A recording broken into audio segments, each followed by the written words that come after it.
Hello, friends. Welcome back to another episode of Highway Studios live from the drive.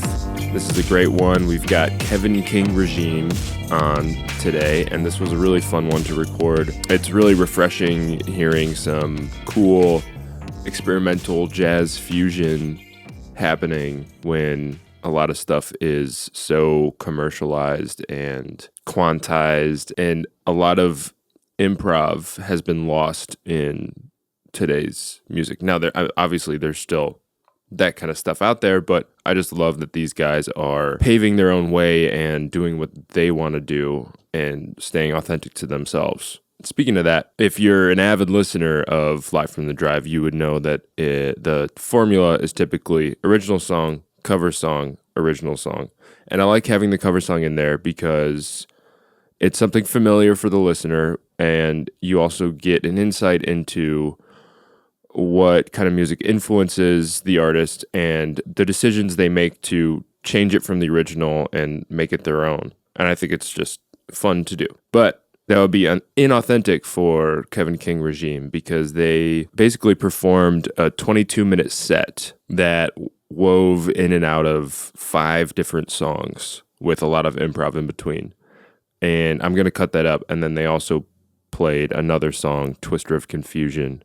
So I just let them take the reins and run with it. And I think it worked out great. I'm excited for you to listen to that. You can also listen to their new record, Call to Action. It's out now. We talk about it in the interview. It is out on Bandcamp. It's not on Spotify, which I respect. So go listen to it. It's beautiful. The production's great. Yeah, you'll hear us talk about it later on.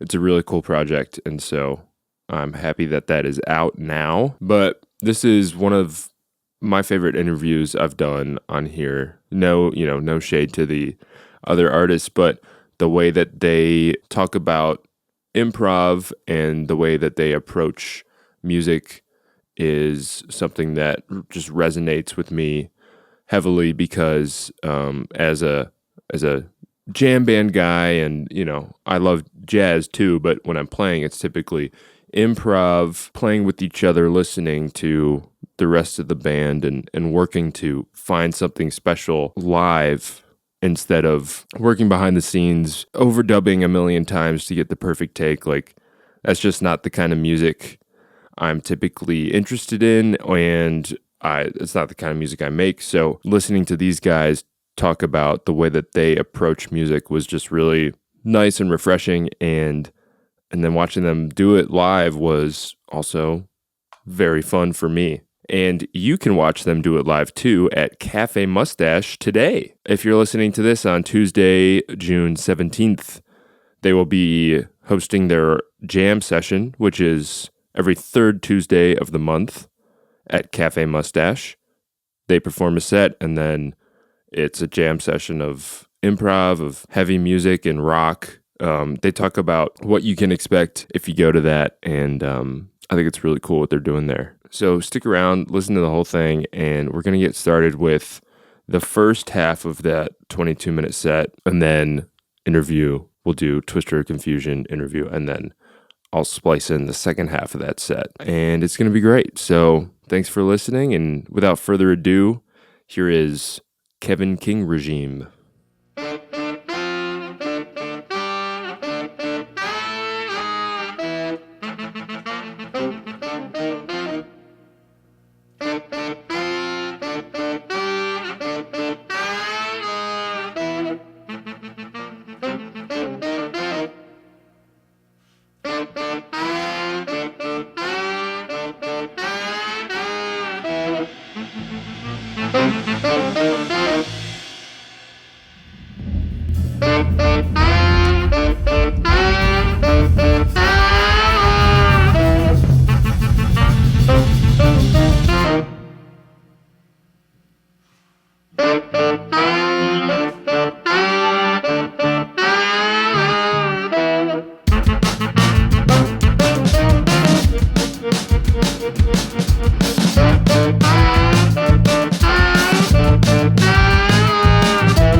Kevin King regime. Guys, thank you so much for coming in and playing. That was a lot of fun. I know you guys are focused on creating a sound unlike anything heard before. Why is that goal important to you? I don't think the goal is necessarily creating the sound.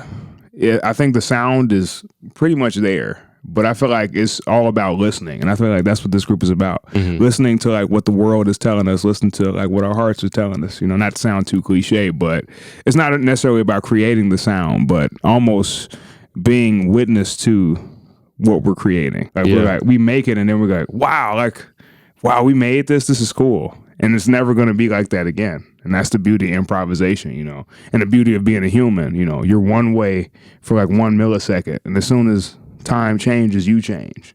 Because that's the only thing that's constant, change. Yeah, it's not about like trying to do anything. It's about like, just grabbing on, holding on, and like Kevin said, listening to each other and reacting live and like just taking it where it goes, whatever feels right. Yeah.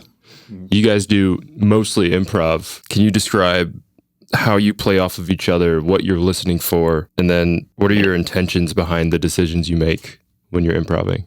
Totally. So a lot of what we're doing is a kind of like new style of show or set that we're trying to figure out now is kind of working through our songs and also like improvisations kind of as one big unit. So we're trying to make it feel less like we're either playing songs or doing like an improvisation. We want it to all kind of feel like it is a part of one big musical exploration.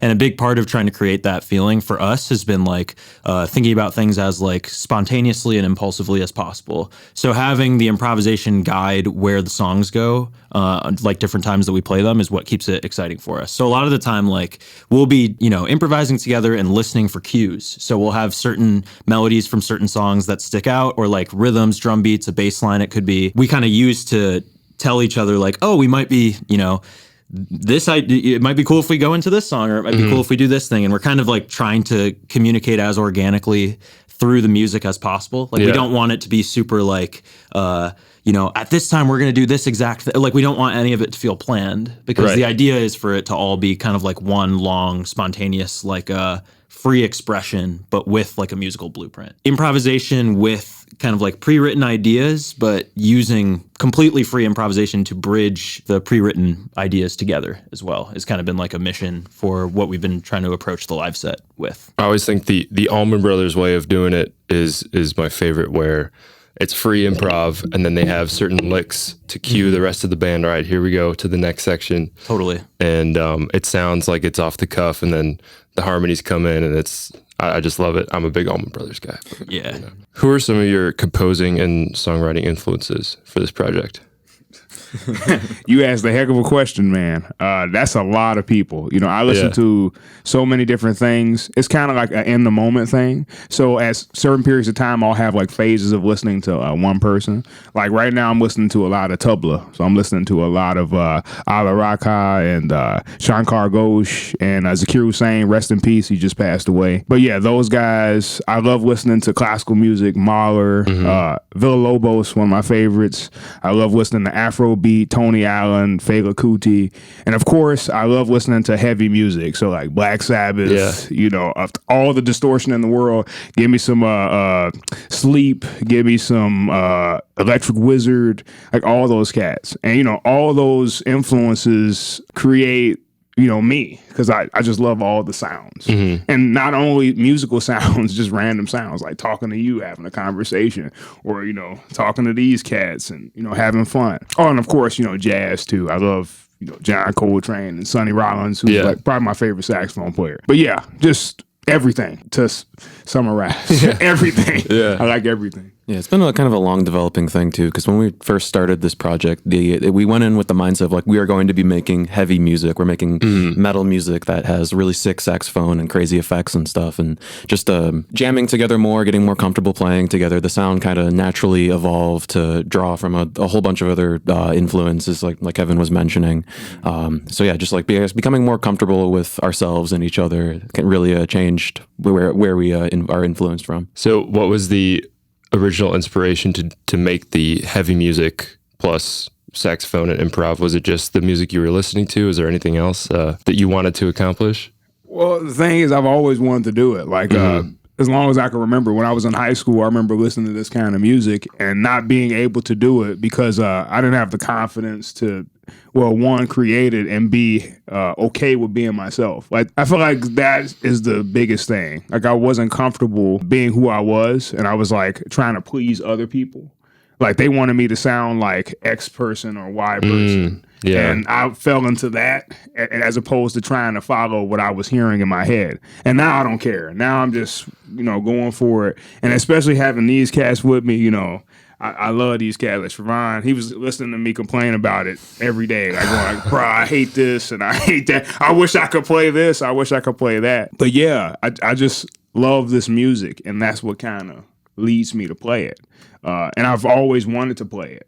It's not like I started to do it now. I've always played it, but now we have this project together where we can create it together. Totally. Yeah, I think that's very well put. I think a lot of what all three of us are kind of bringing to this project is like a lot of stuff that we feel like maybe it won't fit in many other musical situations that we're in. So this is an opportunity for us to do a lot of things that we otherwise would not be able to do, basically, which is what makes like keeping it like kind of spontaneous and impulsive and like trusting each other has been so rewarding. Yeah. Because we can end up in a situation where like drum beats that I would never have thought I would have played with any band that I'm playing in, I get to randomly just pull out with this band, and it can lead to a completely unique like musical moment. Having everything like on the table as an option is like so freeing as like an improviser and just as a musician in general. And I think like that's one of my favorite things about this band and like the way that we're structuring the live performance. Sounds like a lot of fun.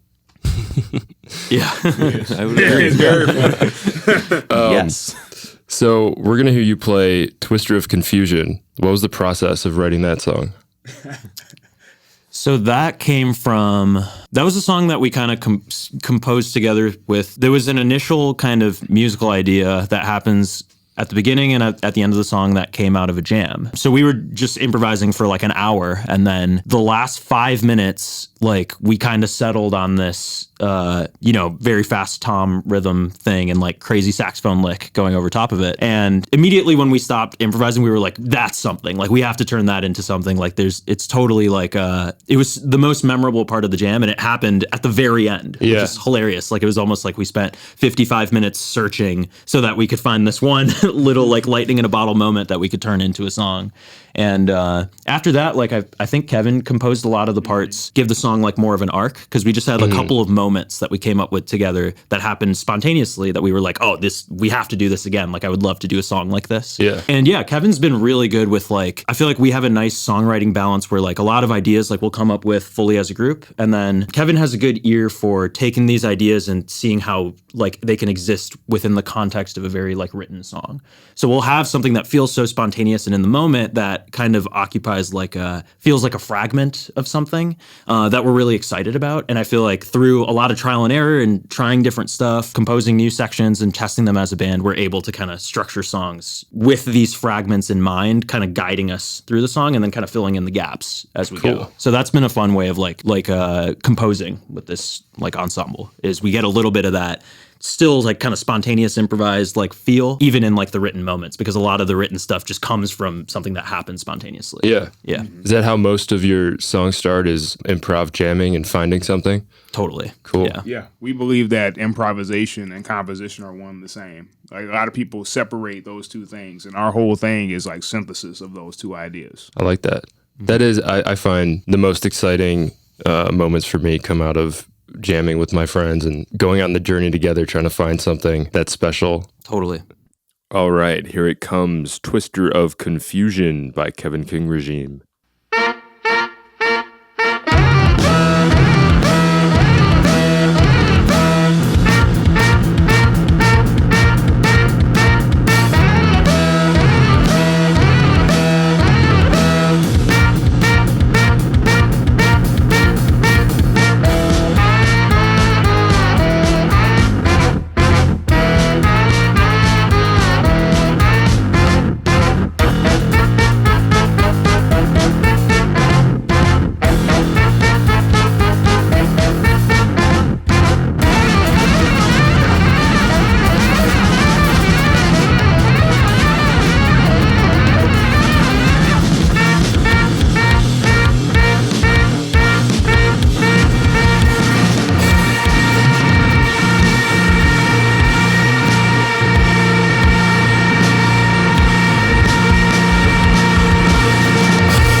you have a debut album, Call to Action, coming out in 2025.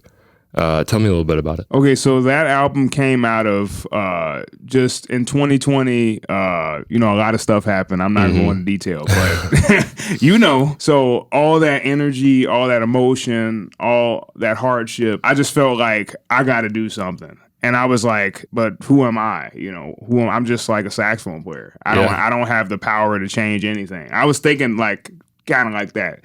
And then I thought to myself, wait a minute, this whole thing we're doing, this art, it has a purpose. That's what made me just start to write. And I was like kind of like a vehicle for the music to come out of.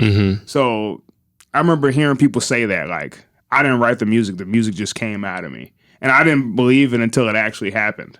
And I was like, whoa. So like all of these like tunes, like fragment ideas, they came up. And then I contacted Trevon. I was like, yo, Shrob, I said, I got these ideas, man. I said, like, can you put some drums on it or something, or like figure it out? And that's kind of how it came to be. Like, I would write these piano parts on this really cheap like Casio piano. Sounded freaking awful.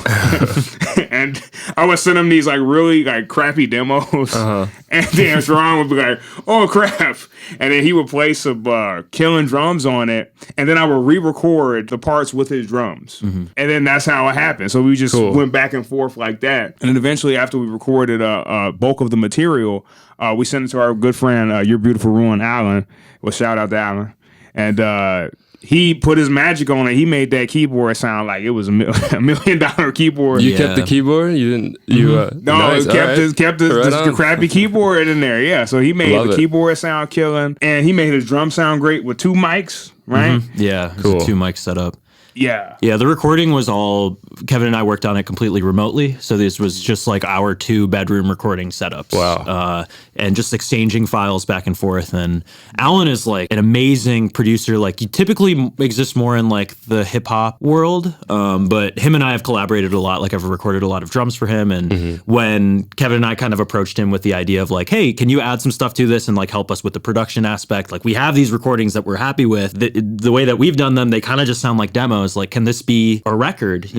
And he totally brought the recordings to life. Like, it made it feel, kept that kind of raw, impulsive, like bedroom recording energy where it feels like we are kind of like trapped or stuck in some way, and it kind of expressing those emotions of like all this, like Kevin was talking about, kind of channeling this like unrest that the world was just experiencing at the time. Like, that feeling really was still in those recordings. So when we talked about it, we were like, I don't want to re-record this. Like, we captured that emotion perfectly. Like, we would be trying to recreate something if we like did it again.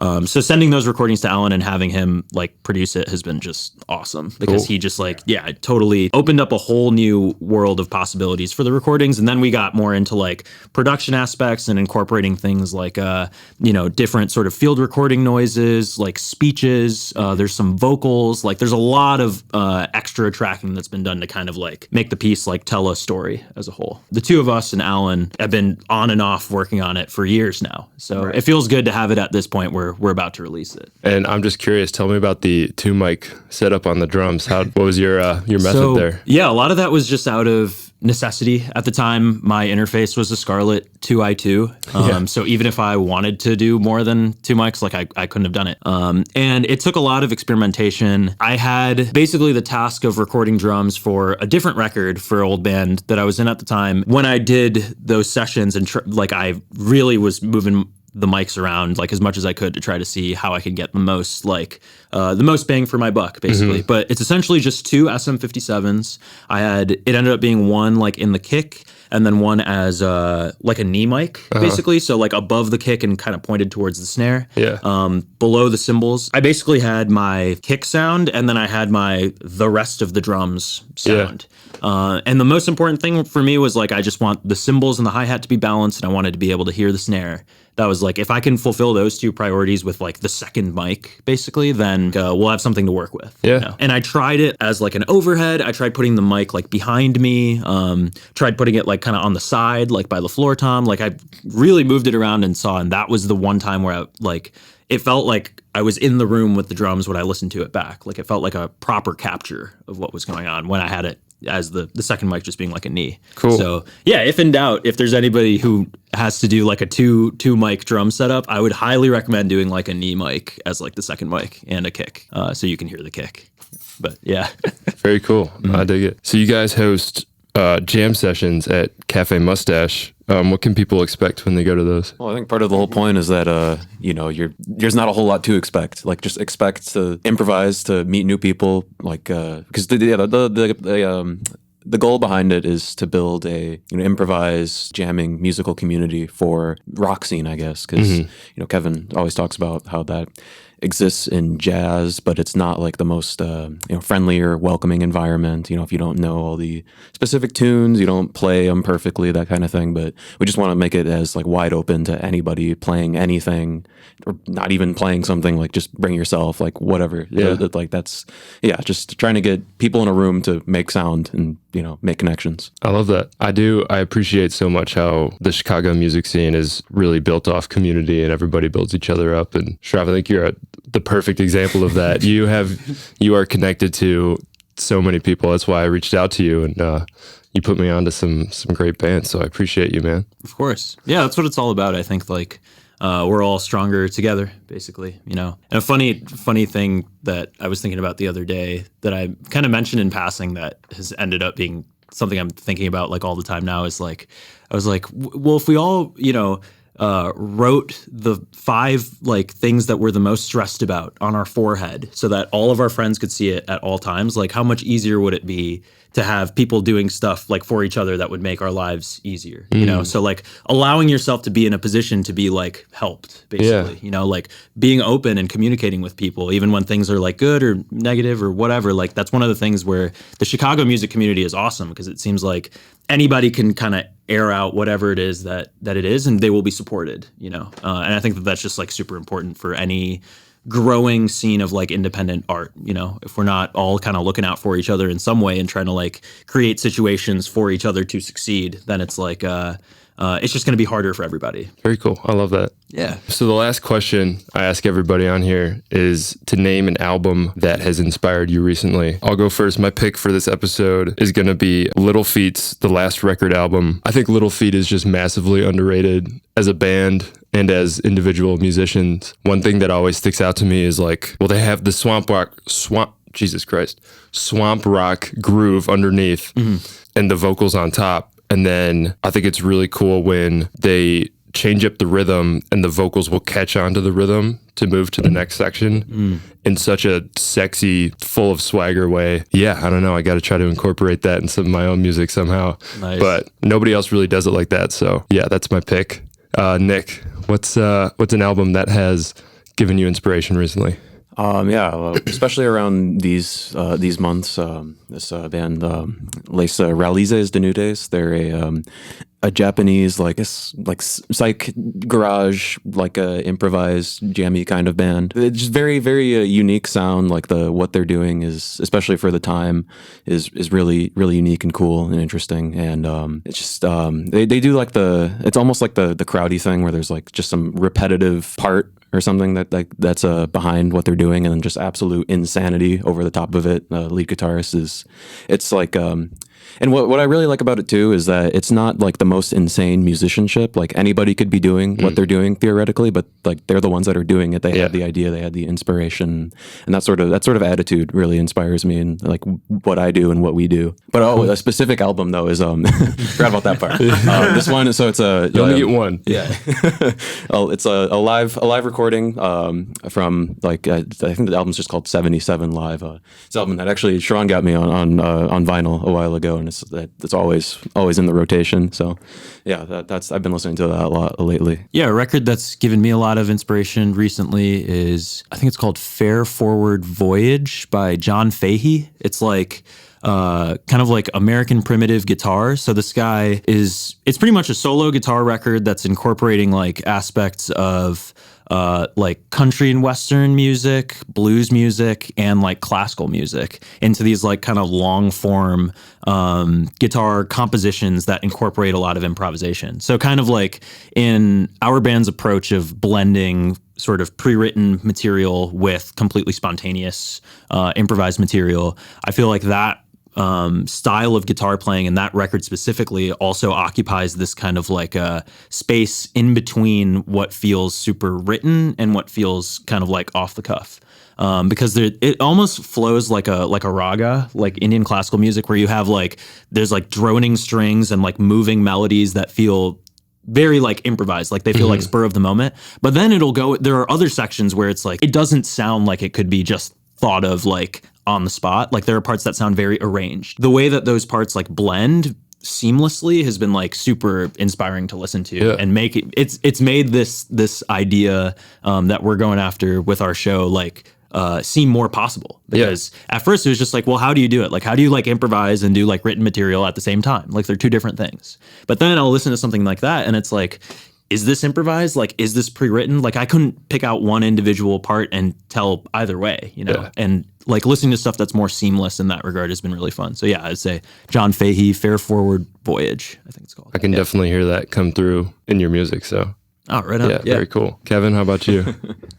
So you've made this very difficult for me because that's not enough. But if I had to pick one, just one that's recent, one that you've been inspired by recently. Okay, a lot of the music I'm listening to currently is kind of hard. They don't really have records like in Hindustani music. They do, but it's like it's weird. But anyway, the one record I will pick if it was a record is probably like the Shared Moments record with Ala Rakha and Zakir Hussain. That record has been absolutely destroying me, not only because of their insane musicianship, but just like their patience. Like when I listen to that music, I just get inspired, because that's something that I struggle with as a musician a lot, is just like doing something too fast or not letting the stuff wait long enough. The way that they use their insane musicianship as a tool to express themselves is like something that I strive to do. And then the record has like tabla bowls, which is like a vocalized drum rhythm. So they're able to sing what they're playing. And that's just something that absolutely enthralls me. Yeah. And I want to get to the point where I can do it too, because it helps me to be able to sing rhythmically, and then I can play rhythmically. If I can't sing it, I can't play it. But the record is a lot of just improvisation between the two of those cats, like Zakir and his father, Ala Rakha, and a tambura player. And it's just the three of those cats, and they just go ham for like an hour. And it's just amazing. That's I mean, awesome. I could just listen to them play insane rhythms all day long. So that's pretty much it. Sweet. That sounds cool. Well, Kevin King Regime, thank you so much. Kevin King Regime on Instagram, and we have a website too. You have a website? Is, kevinkingregime.com, and it has like our upcoming shows and information about the new release, which will be coming in 2025. And is that released under Kevin King or Kevin King Regime? Is that It'll be cool. Kevin King Regime. Yeah. Right on. Call to Action is the name of the record. Cool. Yeah. Well, thank you guys so much. I had a lot of fun. Oh, yeah, Thank you. All Yeah, right. this is great. All right, let's wrap up here with the rest of the performance. Here is Kevin King Regime once again.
Wow, what a fantastic episode. We enjoyed some incredible music and learned a lot about the featured artist. Thank you so much for listening, watching, subscribing, sharing, following, liking, commenting, supporting in any way possible. It truly does mean the world to me and these artists. We have more episodes on the way, so be sure to follow Live from the Drive on Instagram and TikTok for updates. If you or your band or any musician you know would like to be featured, please visit highwaystudiosllc.com/LFTD. Thank you, and I'll see you down the road.